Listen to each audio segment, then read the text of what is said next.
Darwin's theory ape to man, ಮಂಗನಿಂದ ಮಾನವ ಆದರೆ ಈಗಲೂ ಇರುವ ಮಂಗಗಳು ಯಾಕೆ ಇನ್ನೂ ಮಾನವ ಆಗಿಲ್ಲ, ಇನ್ನೂ ಯಾಕೆ ಎವಲ್ಯೂಷನ್ ಆಗಿಲ್ಲ? ಹಂಗಂದ್ರೆ ಡಾರ್ವಿನ್ಸ್ ಕೊಟ್ಟಿರೋ ಥಿಯರಿ ಸುಳ್ಳ? ಯಾಕೆ ಇನ್ನೂ ಮಂಗಗಳು ಇನ್ನೂ ಎವಲ್ಯೂಷನ್ ಆಗಿಲ್ಲ? ಡಾರ್ವಿನ್ಸ್ ಕೊಟ್ಟಿರೋ ಥಿಯರಿ ನಿಜನಾ? ಹಾಗಾದರೆ ಮನುಷ್ಯ ಹುಟ್ಟಿದಾದರೂ ಹೇಗೆ? ಸೊ ಬಂದಿದ್ದಾದರೂ ಹೇಗೆ? ಸೊ ಇದಕ್ಕೆಲ್ಲ ಒಂದು ಉತ್ತರ ಈ ವಿಡಿಯೋದಲ್ಲೇ ಇವತ್ತು ನಿಮಗೆ ಸಿಗುತ್ತೆ ಅಂದ್ಕೊಂಡಿದ್ದೀನಿ. ಹಾಯ್, ಎಲ್ಲರಿಗೂ ನಮಸ್ಕಾರ. ನಾನು ನಿಮ್ಮ ವಿಜಯ್ ಕುಮಾರ್. ಇವತ್ತು ಒಳ್ಳೆ ಟಾಪಿಕ್ ಜೊತೆ ನಿಮ್ಮ ವಿಡಿಯೋಗೆ ಬಂದಿದ್ದೀನಿ. ಇವತ್ತು ಈ ವಿಡಿಯೋ ನೋಡಿದ್ರೆ ನಿಮಗೆ ಪಕ್ಕಾ ಆನ್ಸರ್ ಸಿಗುತ್ತೆ. ಸೊ ತಡ ಮಾಡೋದು ಬೇಡ, ಬನ್ನಿ ವಿಡಿಯೋನ ಚಾಲು ಮಾಡೋಣ. ಅನ್ಯಗ್ರಹ ಜೀವಿಗಳು ಅಂದರೆ ಗೊತ್ತಿಲ್ಲದಿರೋರು ಈಗ ಯಾರು ತಾನೇ ಇರ್ತಾರೆ ಹೇಳಿ? ಆದರೂ ಎರಡು ವಿಷಯ ಅದ್ರ ಬಗ್ಗೆ ಮಾತಾಡ್ಕೊಳ್ಳೇಬೇಕು. ಒಂದು ಗ್ರಹದಲ್ಲಿ ಜೀವಿಸುವ ಜೀವಿಗಳು ಇನ್ನೊಂದು ಗ್ರಹಕ್ಕೆ ಹೋದರೆ ಅವರನ್ನು ಅನ್ಯಗ್ರಹ ಜೀವಿಗಳೆಂದು ಕರೆಯುತ್ತಾರೆ.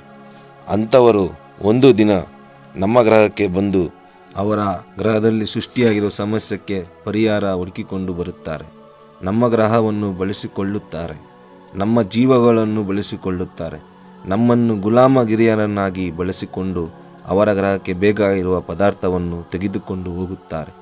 ಆ ಅನ್ಯಗ್ರಹ ಜೀವಿಗಳನ್ನು ನಾವು ಈಗ ಅನುನಾಕಿಸ್ ಎಂದು ಕರೆಯುತ್ತಿದ್ದಾರೆ. ಅನುನಾಕಿಸ್ ಬಂದಿರುವುದರಿಂದ ಲಕ್ಷಗಳ ವರ್ಷಗಳ ಹಿಂದೆಯೇ ನಾಗರಿಕತೆ ಹುಟ್ಟಿತ್ತು. ಅತ್ಯಾಧುನಿಕ ಟೆಕ್ನಾಲಜಿ ಬಂದು ಸೇರಿಕೊಂಡಿತ್ತು. ಕೆಲಸ ಮುಗಿದ ಮೇಲೆ ಮತ್ತೆ ಭೂಮಿ ಮೊದಲಿನ ಹಾಗೆ ಸೃಷ್ಟಿಯಾಯಿತು.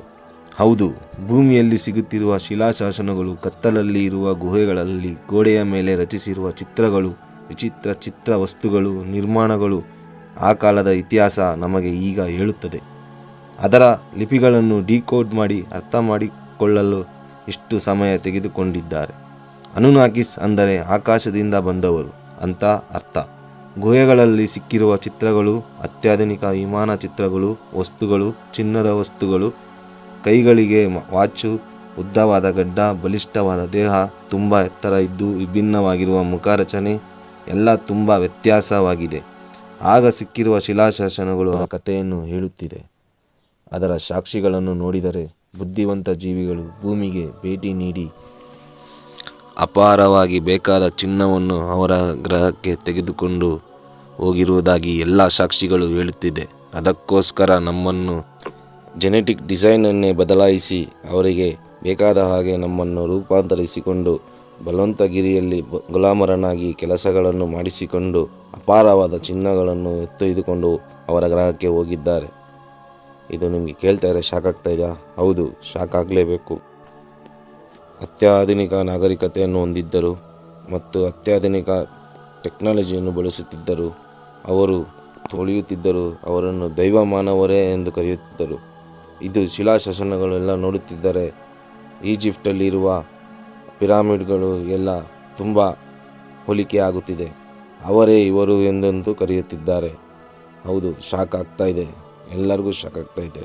ಈ ಸಾಕ್ಷಿಗಳು ನೋಡ್ತಾ ಇದ್ದರೆ ಒಂದು ಸಲ ದಿಗ್ಭ್ರಾಂತಿಯಾಗಿದ್ದಾರೆ ನಮ್ಮ ಆರ್ಕಿಯಾಲಜಿಸ್ಟ್ಗಳು. ಯಾರಿವರು? ಅವರೇ ಅನುನಾಕಿಸ್. ಅವರ ಸೃಷ್ಟಿಸಿದ ನಾಗರಿಕತೆ ಸುಮೇರಿಯನ್ ಎಂಪೈರ್ ಅಂತ ಕರೆಯುತ್ತಾರೆ. ಪಿರಾಮಿಡ್ಗಳಲ್ಲಿ ಬಳಸಿರುವ ಸಾವಿರಾರು ಟನ್ಗಳಿರುವ ಕಲ್ಲುಗಳು, ಅಲ್ಲಿ ಸುತ್ತಮುತ್ತಲು ನೂರಾರು ಮೈಲಿಗಳು, ಯಾವುದೇ ಬೆಟ್ಟ ಗುಡ್ಡಗಳು ಇಲ್ಲದಂತಹ ಜಾಗದಲ್ಲಿ ಹೇಗೆ ಹೊತ್ತೊಯ್ದು ಬಂದು ಅಲ್ಲಿ ಕಟ್ಟಿದರು?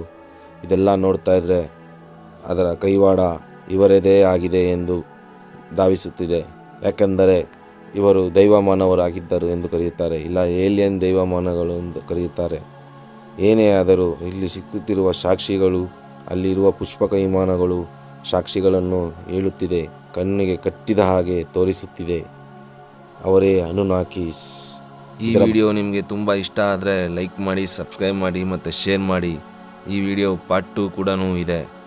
ಸೊ ನೀವು ಕೊಡುವ ಲೈಕೇ ನನಗೆ ಮೋಟಿವೇಶನ್, ನೀವು ಕೊಡುವ ಸಬ್ಸ್ಕ್ರೈಬೇ ನನಗೆ ಎಂಕರೇಜ್. ಸೊ ನನಗೆ ಸಪೋರ್ಟ್ ಮಾಡ್ತೀರಾ ಅಂದ್ಕೊಂಡಿದ್ದೀನಿ. ಸಪೋರ್ಟ್ ಮಾಡಿದ್ರೆ ಪಾರ್ಟ್ 2 ಖಂಡಿತ ಬರುತ್ತೆ. ಮುಂದಿನ ವಿಡಿಯೋ ಸಿಗೋಣ. ಬಾಯ್.